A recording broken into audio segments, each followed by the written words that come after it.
Dear student, now we want to know why decerebrate rigidity is a release phenomena. So what is decerebrate rigidity and why does it happen?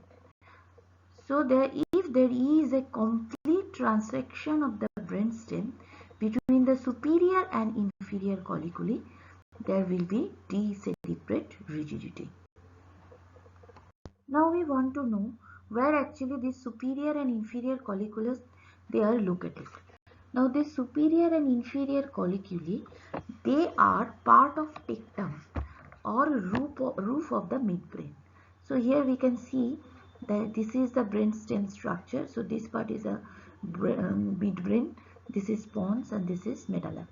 Okay, so the roof of the midbrain, especially this part is known as the tectum.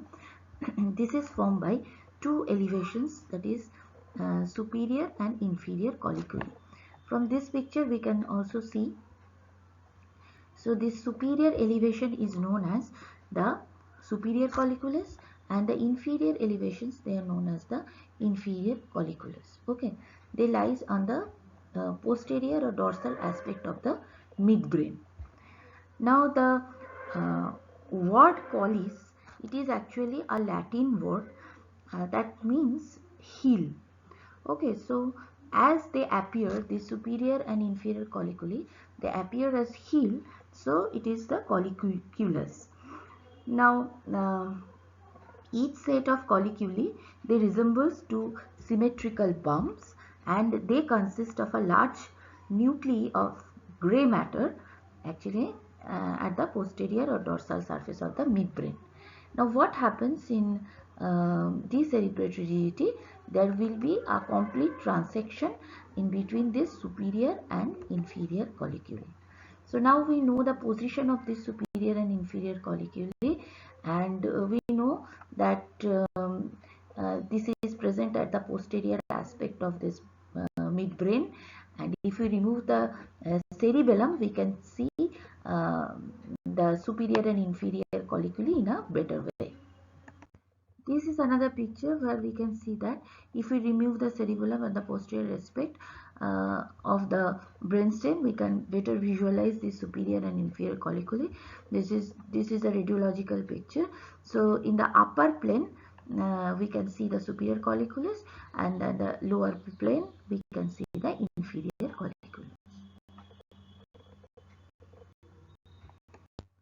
Now we know that if there is a complete transection between the superior and inferior colliculi, there will be decerebrate rigidity.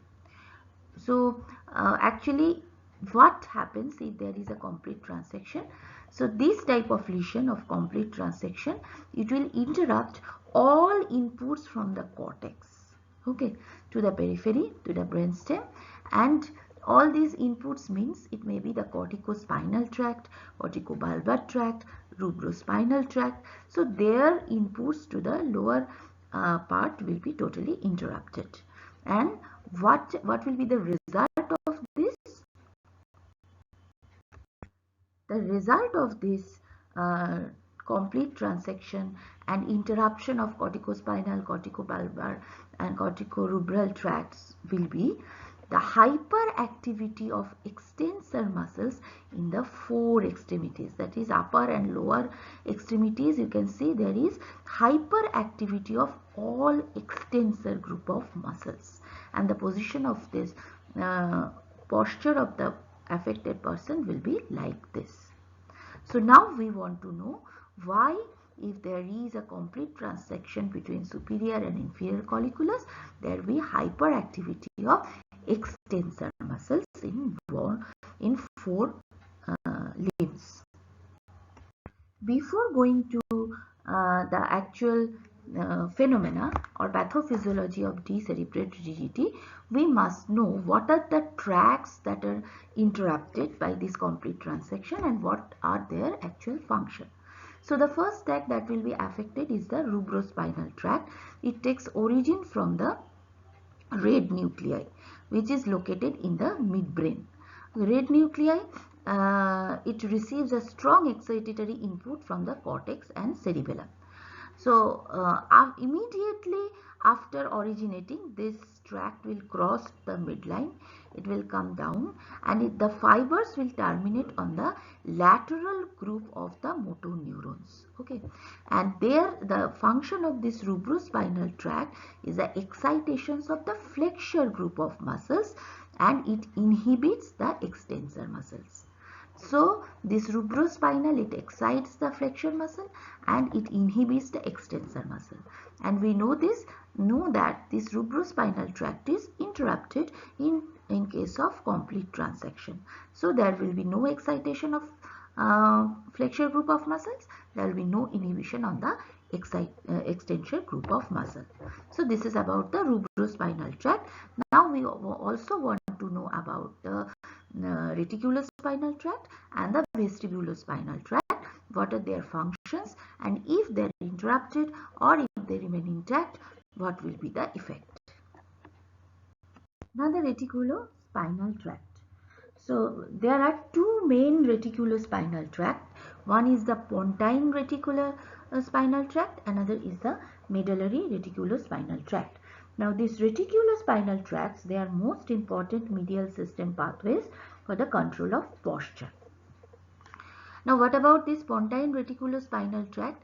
It originates from the nucleus reticularis pontis oralis. Okay, and nucleus reticularis pontis caudalis, they are located in the pontine reticular formation. Then this tract descends down ipsilaterally. This point is important in case of rubrospinal tract. We have seen that it has immediately crossed and come to the opposite side. But pontine reticulospinal tract, it will come down is ipsilaterally in the medial funiculus of the spinal cord, and it will terminate on the medial group of interneurons and motor neurons that innervate the proximal or the axial group of muscles of the body. So here it is very important in case of rubrospinal tract. We have seen that it is mostly innervating the flexure group of muscles, which are important for the voluntary and skilled activity. Whereas this pontine reticulospinal tract, they are innervating the axial or the proximal group of muscles. That means these muscles are responsible for the maintenance of postures. Okay. So now the medullary reticulospinal tract, it will take origin from the nucleus gigantocellularis located in the reticular formation of the medulla, and it will also descend down ipsilateral in the ventral funiculus. It will actually descend down in the ventral funiculus of the spinal cord, and it will terminate on the medial group of interneurons and motor neurons that innervate again the proximal group of muscles. Now the function of this pontine reticulospinal tract, that is very important. The function of pontine reticulospinal tract, it is excitatory. It excites the proximal extensor muscles, which regulates the posture. Whereas the medullary reticulospinal tract, its function is inhibitory. It inhibits the activities of motor neurons that innervate the extensor muscles. So pontine reticulospinal tract is excitatory to extensor group of muscles or posture maintaining muscles. Medullary reticulospinal tract is inhibitory to extensor group of muscle. Now we also want to know about the vestibulospinal tract. Now this vestibulospinal tract originates from vestibular nuclei. Okay, and they actually receive inputs from the otolith organ and the semicircular canal. So there are two important vestibulospinal tracts. One is the lateral, another is the medial vestibulospinal tract. They actually control the body posture, and its input to the lower tract, it is excitatory. And this vestibulospinal tract, they will receive information from the cerebellum. So to summarize, we can say that there are there is one facilitatory area which is stimulating the extensor group of muscle, that is the pontine reticular formation, and we have the inhibitory reticular area that is located in the medulla, which is actually inhibitory to the extensor group of muscles, and the vestibular nuclei, it is also excitatory. So one important point is there, that is this excitatory or facilitatory pontine reticular formation, it discharges spontaneously. It does not need any input from other areas of the brain for its functioning. But this inhibitory area, this inhibitory medullary reticular formation, its discharge requires input from the cortex, from the basal ganglia, from the cerebellum. Okay, so if all these inputs are cut down, that means medullary inhibitory area will become non-functioning, but pontine facilitatory area will remain functioning because its discharge is spontaneous. Another important cause is these pontine reticular formation, they also get inputs from the ascending tracts. Okay, so this gets excitatory inputs from the ascending sensory pathways. So when the ascending tracts, they are going up, so they are giving an additional response, additional input to this pontine excitatory area. Okay, so pontine excitatory area is spontaneous. In addition to that, ascending tracts are also giving positive information to it. But this inhibitory medullary area, it acts only when it is getting inputs from the other areas or other fibers which is coming from the cortex, basal ganglia or cerebellum. So in case of complete transection, it is now understandable that all the inputs from the cortex, basal ganglia, cerebellum will be off, but the inputs from the ascending sensory tracts will remain intact. This is another picture where we can see that this reticular formation pontine, it is getting the collaterals from the ascending sensory tracts, and whereas the medullary inhibitory center, it is getting inputs from all other areas of the cortex, basal ganglia and the cerebellum. So these are the connections of the reticular formation. Now we are clear that if the transection, it is at the level of this, so there in between the superior and inferior colliculus at this region. Okay, so superior and inferior colliculus, so it means that all the excitatory inputs which are coming from above to this inhibitory reticular formation, they will be off. So if this transection is made at the line A, so all the inputs coming from above, it will be off. And all, what are those input? It may be the rubrospinal tract. What is the function of rubrospinal tract? Excitation of the flexion muscles. So the flexor muscles will not be excited, and the inhibition of the extensor muscles will also not be inhibited. Now, and also the activity of the inhibitory reticular formation at the medulla, its connections will also be off. But what about this excitatory pontine reticular formation? It is spontaneously discharging. In addition to that, it is getting input from the ascending sensory pathway, so its activity remains intact.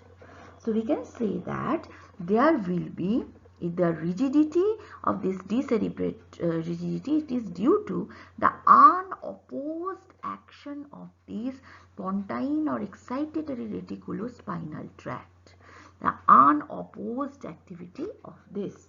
So this rigidity is spasticity due to facilitation of the myotactic stretch reflex. So how this tract is causing the stretch reflex? If you see the pathway, you can see that these excitatory pontine reticular formation, they actually innervate the gamma motor neurons. Okay, they innervate the gamma motor neurons. Okay, they don't directly stimulate the alpha motor neuron and cause the contraction of the extensor muscles. Okay, so we know that gamma motor neurons, they actually innervate the terminal part of the muscle spindle. So when the terminal portion is contracted, the central part will be stretched. This stretch will be carried by 1A and 2 fiber, which will enter through the dorsal root, and they will cause the contraction of the stimulate alpha motor, contraction of the extensor fiber. So this is known as, so that the excitatory input from the reticulospinal pathway activates gamma motor neurons, which indirectly activate the alpha motor neurons, and this is called the gamma loop. Can we prove it?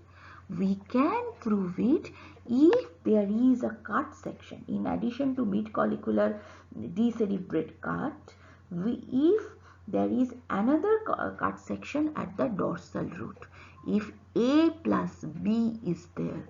So what we'll see? In case of decerebrate rigidity, you have seen hyperactivity of the extensor group of muscles. So there will be immediate relaxation, immediate elimination of the hyperactivity of the extensor group of muscles. That means it is not directly activating alpha motor, it is actually acting through the gamma loop, which sending its information through the dorsal root. Okay, so when the dorsal root is cut, along with this A complete transection mid-collicular, so there will be relaxation of this hyperactive extensor group of muscles. Now another important point is that decerebrate rigidity can also lead to direct activation of the alpha motor neuron. It is not that it will act via this gamma loop. If the anterior lobe of the cerebellum is removed, you can see, if the anterior lobe of the cerebellum is removed, that is the C. Okay, so what is the function of this C? Actually, the cerebellar fastigial nucleus actually causes excitation of the vestibular nuclei.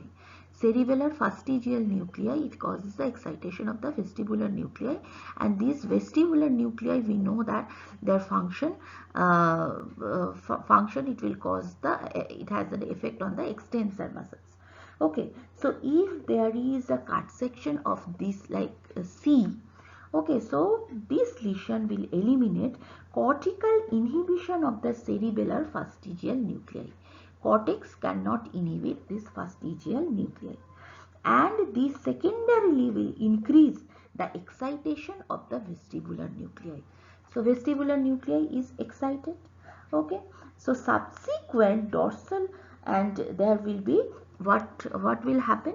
There will be, in case of this cut section, okay, um, there will be hyperactivity or the exaggeration of the decerebrate rigidity.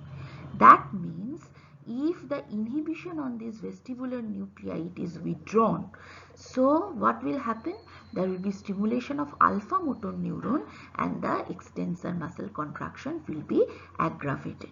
Okay, so we see that if A cut is there, there is decerebrate rigidity. If A plus B is there, that means there will be relaxation of the hyperactive extensor muscles. If A plus C is there, there will be enhancement of the decerebrate rigidity. Okay, and in that case, if we do a subsequent dorsal root cut, in that case there will be no relaxation of muscle, which proves that it is directly stimulating the alpha motor neuron and not acting via the gamma loop. So from this we can say that in decerebration, the higher centers are separated from the hindbrain.